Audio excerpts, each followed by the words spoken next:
Et maintenant à Philippe Bonnecarrère. Merci, Monsieur le Président. Monsieur le Ministre, mes chers collègues, ma question porte sur la prise en charge financière du coût d'enlèvement des ordures ménagères. Sa version écrite étant très détaillée, je me permets d'aller à l'essentiel dans la formulation qui consiste à vous dire que tant la TOM que la redevance, REOM, présentent des inconvénients bien connus de tous les élus locaux. D'où une question sur la recherche d'une forme de synthèse entre les deux modalités. Il s'agirait de combiner le recouvrement par les services fiscaux, en annexe de la taxe foncière, mais en intégrant une modalité d'équité au regard de la charge réelle du service rendu. Concrètement, dans le cadre du système de la TOM, basé sur la valeur locative, des foyers peuvent payer par 40 € pour 4 personnes, alors qu'un foyer constitué d'une seule personne avec peu de production de déchets, paierait 450 €. L'idée serait de pouvoir lisser le coût en intégrant, c'est ça le cœur de la proposition d'expérimentation que nous proposons, en intégrant un forfait pour chaque foyer à travers un abonnement. L'abonnement permettrait ainsi de donner une base forfaitaire représentant le service minimum rendu à chacun des foyers, le solde étant basé sur l'assiette fiscale afin de respecter une forme de mutualisation ou, à minima, de solidarité. Monsieur le ministre. Merci, cher collègue. Monsieur le ministre. Merci beaucoup, Monsieur le Président, Monsieur le sénateur Bonnecarrère. Vous évoquez effectivement les deux modalités, enfin les différentes modalités qui existent, puisqu'il y a la taxe, il y a la redevance, il y a le recours au budget général qui peut être fait également pour financer le traitement des déchets. Et vous proposez finalement une synthèse en vous écoutant attentivement.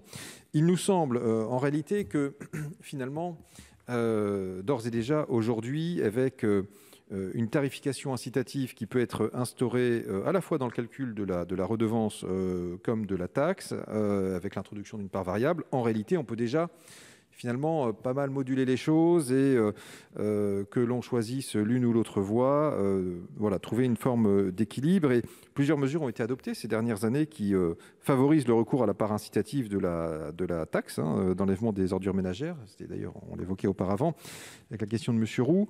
Et donc, il nous semble que la taxe d'enlèvement des ordures ménagères incitative permet déjà, finalement, à une imposition de toute nature, de comprendre une part variable en fonction du service rendu et ce qui encourage les comportements vertueux des contribuables. Voilà pourquoi, à ce stade, il n'est pas envisagé de changer les équilibres, mais c'est un débat qui est en réalité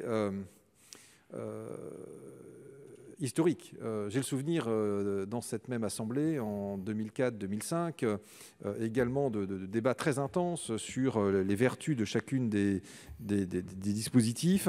Et je pense que toute évolution donnerait lieu encore à de nombreux débats parlementaires. Et je pense que la voie de la synthèse est finalement audacieuse, ambitieuse, mais je crois que les collectivités se sont aussi appropriées ces outils-là et que par conséquent, il serait compliqué de les faire évoluer trop fondamentalement. Mais voilà, à ce stade, quelle est la position du gouvernement, monsieur le sénateur. Merci, monsieur le ministre. Il vous reste 34 secondes, chers collègues. Je ne partage pas, monsieur le ministre, votre appréciation. Nous connaissons bien les débats entre les deux modalités.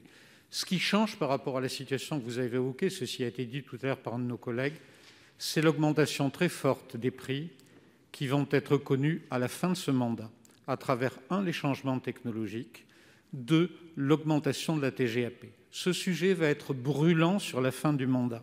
Et si on n'a pas une solution fiscale qui assure de l'efficacité, mais aussi de l'équité, je crains qu'il puisse y avoir à cet égard un rejet. Je me permets de vous d'inciter vos services à travailler la proposition que je viens de vous formuler.